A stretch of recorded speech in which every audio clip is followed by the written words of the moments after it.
Hey there, Mick back, and this time it's for a contest entry for Craig Danger, the record player. And what he's chosen as his task for the contest was to talk about some blind buys. And it kind of got me thinking about, before we had Spotify and the ability to investigate everything, how did we find new music? Well, these are some blind buys that led me down a number of rabbit holes. And we'll start off with this compilation, Indie Top 20. This compilation came out in 1987, and the label that it came out on was Beechwood, but it actually promised a whole heap of top 20 indie hits from the UK. There's no way I could have got any of these tracks with the income I had in 1987. So this was a brilliant way.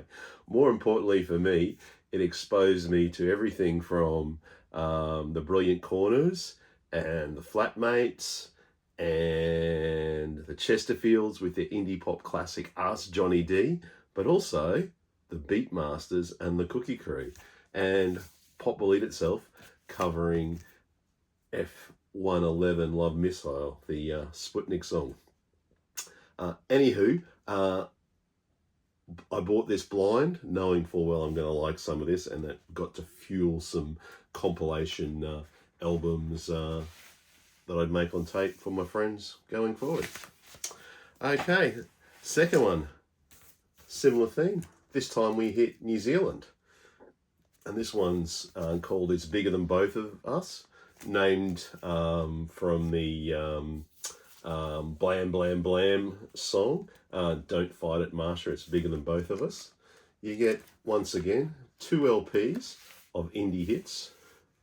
This is through the Propeller label, some of the most fantastic sleeve notes ever, and it enabled me to buy this blind, but also let me dig down some holes. And I guess some key bands here were Toy Love, The Clean. I certainly already knew the Verlaines, I think, before this, but some other bands like Blam Blam Blam and Proud Scrum with their classic Suicide 2. Brilliant double album, and with the overview of some notes here, and I'll quickly read about Proud Scum.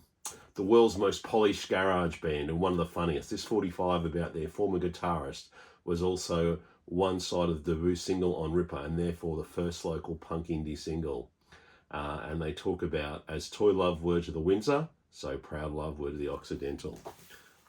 Great comp for New Zealand bands. And of course, when grunge hit, well, how was I to know about this?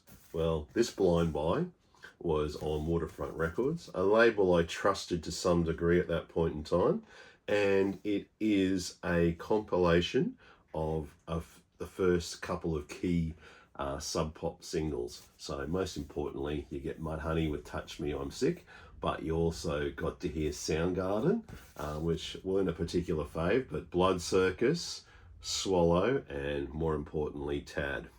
Of course, some crazy liner notes, and I'll read Bruce Pavitt's. Once upon a time, saddle opened its legs and fucked the world. Yes, loud power fuzz and muff shagging hair action. By July of 1988, grunge mania had taken hold of America, and Touch Me I'm Sick was squeezing its way up the Billboard charts. Instantly recognised the #1 rock and roll anthem of its day. These were the early years before Sub Pop became the large multinational entertainment conglomerate that everyone takes for granted. Now, as I gaze at the unfortunate below, I realise that my penthouse view is the result of honest work and impeccable media exploitation. Cough. As a god, I have nowhere to go but down. Cheers, Bruce Pavitt. Great comp, and on that fantastic Waterfront label, and on some red vinyl.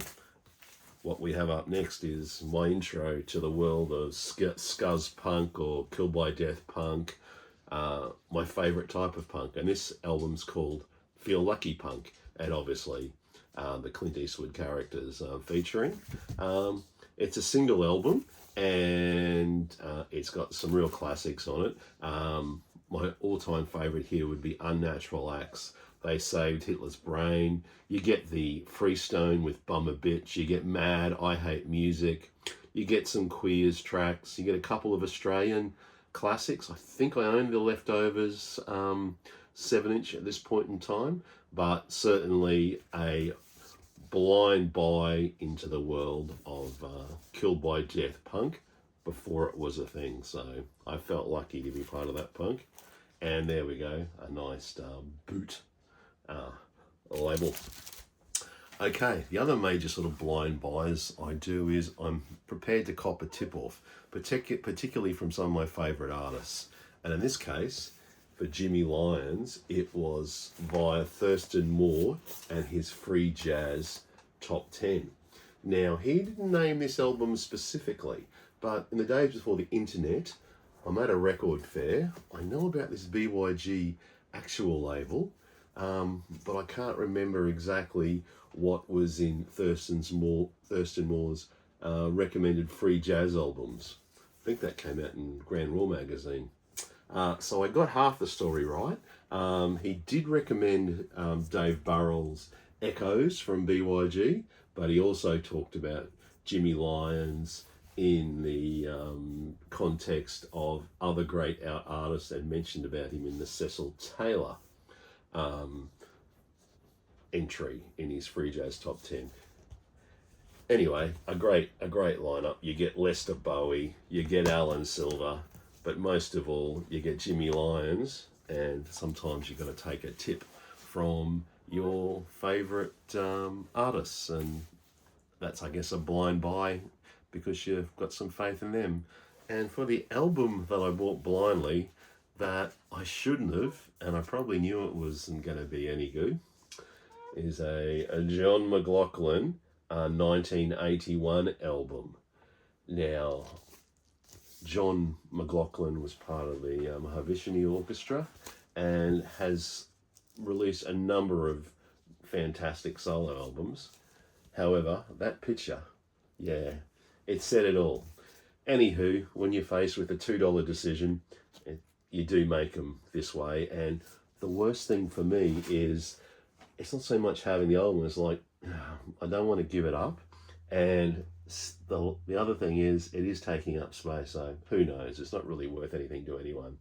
But anyway, let's go through some of his special guests. And he had Richard Pennis, who's from Heldon, and particular thanks to Herbie Hancock for the Prophet 5 programs. So, yeah, some big names get thanked. I've probably got to keep it because I do have a lot of Herbie. But something I picked up as a total blind buy in the cheap bins. It didn't look like it was going to be for me, and it turns out it wasn't. Okay, thanks, Craig, and talk to everyone soon.